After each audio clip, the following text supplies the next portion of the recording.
up. All right, hey, outside the cinema at Rock and Shock 2013, joined by my new man crush, by the way, Jack Bennett here. Hey, what's up? Jack is the brainchild, the director, producer, creator, craft services, and everything else behind Blood and Guts with Scott Ian, Yes. which is this amazing, great little show that you guys started doing. I know that's not the only thing you've ever done, but let's start with sure. that since that's absolutely.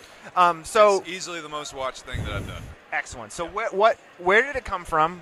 And kind of give me the background of the story for people that might not know it. Well, it's something that actually I pitched a version of it. It's sort of like an early version that came out of a short film I did. I started working with a makeup effects artist named Kelly Coleman, who actually works in New York City. And she was in Virginia at the time, where I was in Virginia at the time. I was a local Virginia-based filmmaker for a long time. And so I was in Southwest Virginia making these movies, and the first time I ever worked with a professional makeup artist was Kelly.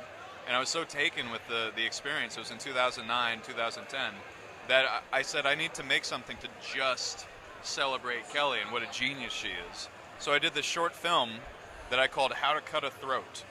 And it was all just a very tongue-in-cheek Friday the 13th slasher type thing, girl in the cabin in the woods, this actress named Amy Kamel, who was just absolutely adorable and hilarious, and very tongue-in-cheek, like her looking out windows and stuff, and her boyfriend shows up, and there's an actual cat scare and everything.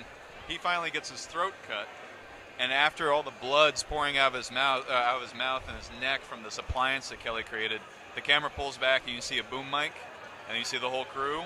And you see me, and I call cut, and then it turns into a documentary on how we did that effect. And when I watched that short, I said, you know, this could be a really cool way to do a behind-the-scenes makeup effects show. So I pitched that as a show called Blood and Guts. And every episode would be how to cut a throat, how to blow up a head, how to, all that sort of stuff. And then through a couple different sources, it became Blood and Guts with Scott Ian. It was sort of a mixture of my ideas and ideas that the Nerdist had, where they heard the initial pitch, and they actually didn't hear it from me, they heard it from somebody at Fangoria. And the first thing Chris Hardwick said was, I wonder if my friend Scott Ian would want to host that. Okay. So just taking Scott's passion for makeup effects and then adding it to my passion for makeup effects, that's what makes this version of the show, Blood and Guts with Scott Ian, which is sort of, like I said, it's like a melting pot stew of the ideas that I had and the ideas that the Nerdist had, and it all comes together in this wonderful show. Right. Now, being a movie fan and being a horror fan Sure. specifically, and Scott's the same way too, you guys get to basically live the dream of every horror movie fan. Yeah. You get to go into Rick Baker's workshop. Yes. That's the one. That's my favorite episode, by the way, is the Rick good. Baker episode, Yeah, because yeah. you get to see, and people I think sometimes don't actually realize just how much stuff Baker's worked on. Absolutely. But out of all the guys you've met and their shops you've visited, what is some of the stuff that kind of like surprised you? That surprised me? Yeah, in terms of stuff that you're like, I didn't realize you worked on that, or yeah. or just like I had no idea. Yeah. There are these strange things where I didn't realize how many makeup artists all worked on the same movie. You always think there's this myth of Rob Bottin did the effects for The Thing. So it's like, oh yeah, Rob Bottin did the effects for The Thing. Well, he had a team of like 20 people working with him, maybe more. And then also Stan Winston did one of the effects. And that becomes a piece of trivia of like, well, Stan Winston also had a part of The Thing. So if, for example, at the time you had walked into Rob Bottin's shop or you had walked into Stan Winston's shop and they had posters of The Thing up, it's not that one guy did all the effects Right. or anything. So learning that there's no real authorship sometimes on the effects on these movies, there's no one single creator of the effects. Realizing that somebody like Rick Baker, who was, such a genius, on those early films, he still is, but he sort of came out of the gate with all these amazing things that had never been seen before. He still had a team of people helping him. He was still the makeup department head as well as the designer and sculptor and all those sort of things. So learning how these people have sort of shared titles throughout the years. Like I just rewatched Freaked, Alex Winter's movie, and right in the beginning credits it says special effects by Alterian Incorporated, which is Tony Gardner's shop, which is why I watched it. And then also Screaming Mad George, and then also Steve Johnson. Just these three incredibly innovative, just incredible effects artists, all working on the same movie, because they needed that many guys to do that much stuff. They needed that many shops working concurrently to do that much stuff. So I think that's been the strange thing for me, is walking into a shop and seeing a poster for a movie like Adaptation. And then being like, oh, hey, yeah, Adaptation. Yeah. Oh, the car crash scene. You worked on that. Oh, yeah, sweet. Then I walk, and that's Jerry Constantine's shop. Yep. I saw that. Then I walk into Alterian, and there's a poster for adaptation. And I was like, oh, that's at Jerry Constantine's shop. And Tony Gardner says, oh, yeah, Jerry worked on that such with and us. such, and we did this. And Exactly, yeah. And then I did an episode with Joel Harlow, and he did the makeup on Nicolas Cage. So it's like all these guys all worked on the same movies, and with these bigger movies, you tend to have that. Right. Yeah. Do you find it surprising sometimes, like kind of going on that?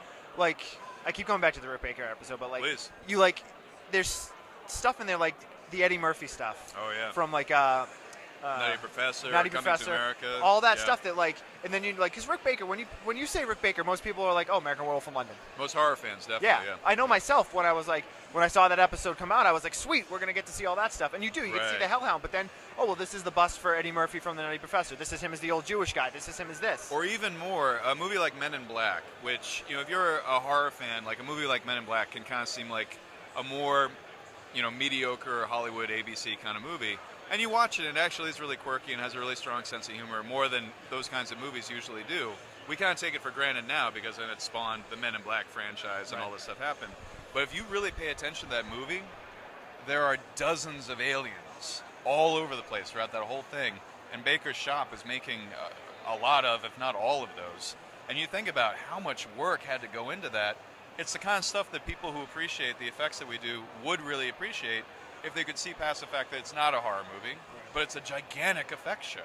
And all these characters, something like The Grinch, I was going to skip it over. We're in Rick Baker's shop, and I only have so much time. And I'm like, okay, we got to get to Martin Landau, and we got to get to American Werewolf in London. And Baker goes, well, what about The Grinch? Because he's real proud of that. Absolutely. And I know, and I think he won an Oscar for it too, but I had that moment of like, yeah, The Grinch, but American Werewolf. But he's like, well, you got to talk about The Grinch. And I was like, yes, I understand, but we're running out of time. I'll give you more time. So Rick Baker very generously gave us more time to then reveal to me that The Grinch is the single biggest makeup movie of all time. They had 80 people in prosthetics every single day. It's insane to think about. And when you really think about that, it's like, holy shit, like that is a big, big undertaking. And they were doing that. And it doesn't matter whether I'm a fan of The Grinch or not.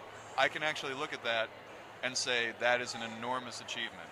It's not a horror movie. It's not my cup of tea. It's not even the Dr. Seuss book that I love so much. But it is an incredible achievement in makeup, and that can't be denied. Oh, absolutely, absolutely, and you don't realize it. But you that take shows. it for granted. Exactly. Yeah. So, I mean, you put Scott in some pretty nefarious situations. What do you mean?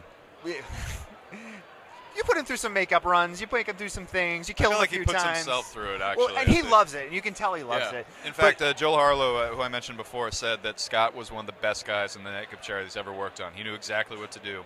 And I think Scott learned throughout the show, like he talked to Rick Baker about Tim Roth in Planet of the Apes. And Tim Roth came to Rick Baker and said, what can I do to make this process easier for you? And Baker said, well, if you just act like a mannequin and stay completely still and don't talk, we can get the makeup done half the time. And so Tim said, you got it. And he actually could not speak highly enough about Tim Roth, who's not just an incredible actor, but as a guy who would do that. A guy who wouldn't be like, no, you work for me. A guy who's like, how do I make this work for you? I know how important this is. How do I make this work for you? Scott heard that, and I think he said, I want to be that guy. I want to make this easy on these guys who I find to be geniuses. So when we did the Joel Harlow episode, that's what he did. He was great under the makeup. They applied it in 45 minutes maybe, and then they painted it. And it's just one of those things where his passion for this stuff extends to him wanting to help it and make it work whenever it's on him. So the guy has even when we ripped out his chest hair, when we did the life cast on him, he didn't even complain. He just kind of went, ow. That's it. I love that you bring that up. But you know what my favorite one was? What's that? The one where you guys went to, I forget her name, the girl that did all the SNL stuff. Jennifer Aspinall. Right. Street Trash. Exactly. I'm wearing the T-shirt. I wore this while we shot, and she just kept looking over, and she'd be laughing with Scott about something. Well, and she talks about how, because she did the Toxic Avenger, too. She sculpted the original Toxic Avenger. And she says how she paid to be on that movie. She said that probably by the end, maybe $100, $200 came out of her pocket. Yeah. Because she wanted to make sure it looked as good as it can. That's right. It was a great opportunity for her to create something, and she took it. And it's one of the all-time classic cult movies. It's the logo of Troma. But now. You guys have him dress up and put him in prosthetics and make him look like Jerry Garcia. And honest to God, this is one of the funniest things I've ever seen. Yep. Scott goes into a local music shop dressed up as Jerry Garcia. Scott Ian from Anthrax, like one of the great metal guitarists of our lifetime. Yeah. Classic riffs. Goes in dressed up as Jerry Garcia. Oh, I want to try out this guitar. The guy hands him a guitar, starts busting out the metal riffs and the Anthrax riffs, and everyone in the store stops and looks at this guy with old fat guy dude. With the long scraggly hair, and nobody knew it was him. Yeah. It was. I laughed for I watched it 3 times. It was great. That was a guitar shop on Sunset Boulevard, and we actually had to plant his guitar there because Scott's exclusive to Jackson Guitars. So we took Scott's guitar and went in there as if we were doing a photo shoot. Right. And we said, we're going to put this with the other guitars, and we're going to do this part of the photo shoot. The owner of the store was in on it, but nobody else was, and one of the managers was. And so we're taking our pictures, and they're like, we're just going to shoot some shots of other stuff. And while we're doing that, anonymously, this old fat hippie comes in. He just starts waddling around the store for a while. Nobody recognizes him. And that's Sunset Boulevard. That's right next to the strip where all the guitar shops are, where Guitar Center is and Sam Ash is. And it was a little guitar shop, PV Guitars, and they were so great to us. But everybody would have just lost their shit if they'd known that was Scott Ian. Right. It's just some old hippie, and he grabs the guitar and holds it the wrong way, and he's like, "I want to play this." And the kid working is just like, I don't think we can. And the manager who was in on it just gave a little nod, like, yeah, no, it's okay, because he knew that was Scott. So just this old hippie sits down, plugs it in, strums a few things, and then all of a sudden he's just shredding in the middle of this guitar shop. The whole reason we did that was because I talked to Jen. The show's called Blood and Guts, but I talked to Jen Aspinall, and she said the really interesting thing for me is doing characters. I want to turn Scott into the opposite of him. And I turned to Scott and I said, what's the opposite of you? And he said, a crazy fucking Republican. And I said, okay, well, maybe something we could represent more visually. And he was like an old fat hippie. And so we got those Jerry Garcia, for reference. And he looked at it and he said, it's more like Jewy Garcia. but Scott looked at that as an opportunity to just be like, I'm just going to be somebody who I wouldn't want to walk up to if I saw them. Just some big belly, waddling around Sunset Boulevard kind of thing. And to be completely anonymous like that, I think it was less the sort of fame anonymous kind of thing. It was more like it wasn't his face. He'd catch his reflection in the mirror, in the window reflection, things like that, and be like, that's me right now, and having that be a surreal experience. But when I talked to Jen about it, and I said the show's called Blood and Guts, she for a second thought, well, I don't really want to do a gore gag. And I said, no, it's not just blood and guts effects. It's the blood, sweat, and tears. It's the nut and bolts. It's the blood and guts of doing this stuff. You people are wizards, and we want that. So she whipped up some magic, and that was a makeup that was undetectable to the naked eye in real life. He didn't look like a guy in makeup. Not at all. He looked like an old dude hanging out. Yeah, it's great. I seriously, I've watched it maybe 10 times now. It's just the look on everyone's face. Yes. So we've talked a lot about Blood and Guts, but obviously, you've got a career outside of you've done some short films. What's some of the other stuff that you've done that you're real proud of? Well, I think the thing I'm proudest of that I've done that would appeal to the people listening is I did a movie called Caprice in 2010, which is it was a short story written by a guy named Justin Cristelli in Norfolk, Virginia, and it came to me just to adapt into a screenplay. Actually, he'd already adapted and came to me to rewrite it, and I looked at it and I did some rewrites, and I eventually ended up directing this thing with this incredible actress from New York named Renee Thrasher, who's actually better known in New York as Stormy Leather, the burlesque goddess, and she's incredible. She's like some sort of weaponized sexuality, just out there she's dangerous and sharp and amazing. And then I meet Renee, this very warm and funny and interesting person, and cast her in this movie Caprice. It was her first movie that she had spoken lines in and everything. And she ended up winning the Maverick Movie Award for Best Actress. And she was up against people like, I think Kelly MacDonald was one of the people nominated. And she, Renee won. She won Best Actress. And that showed at a couple of horror film festivals. But it's an interesting movie because it's a little too long for a short. It's about 50 minutes long. It's more like an episode of an hour-long TV show. Okay. So it's one of those things that there's a future in that character, and Renee playing that character. And that's something I've been working on ever since. But it's a rare movie to see, but I do screen it occasionally, and when people can see it, it's a kind of an anti-torture porn. Okay. It looks like it's going to be torture porn, but then it inverts it a little bit not in a very standard, the victim gets a revenge kind of thing. It's a little different. It gets a little stranger.